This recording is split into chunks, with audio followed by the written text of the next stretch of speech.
Introduction. HTML5 offers a wide range of features for efficient web development. One key feature is the HTML ID attribute, which assigns a unique identifier to an HTML element. The ID attribute can be used for linking to specific sections of a web page, styling with CSS, and manipulating the element with JavaScript. Understanding the HTML ID attribute, the HTML ID attribute is used to specify a unique ID for an HTML element. Each ED is unique within a web page and is defined in the opening tag of an HTML element. Example of an ID attribute in HTML, div ID example. This is an example of an HTML. The ID attribute can be used to apply specific styles to an element using CSS or to manipulate the div using JavaScript.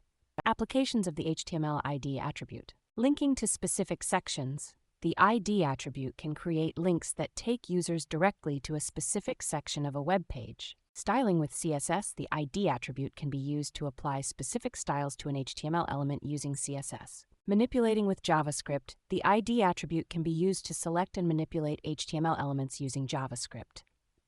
Common errors and how to avoid them. Reusing ID values. Ensure that each ID is unique within a web page. Using invalid characters. The ID attribute value must begin with a letter and can be followed by any number of letters, digits, hyphens, underscores, colons, and periods. Not using the ID attribute for its intended purpose. Use the class attribute for styling that is meant to be applied to multiple elements. Conclusion. The HTML ID attribute is an essential tool in web development for uniquely identifying, styling, and manipulating HTML elements. To avoid common errors, always use unique ID values, use valid characters, and use the ID attribute for its intended purpose.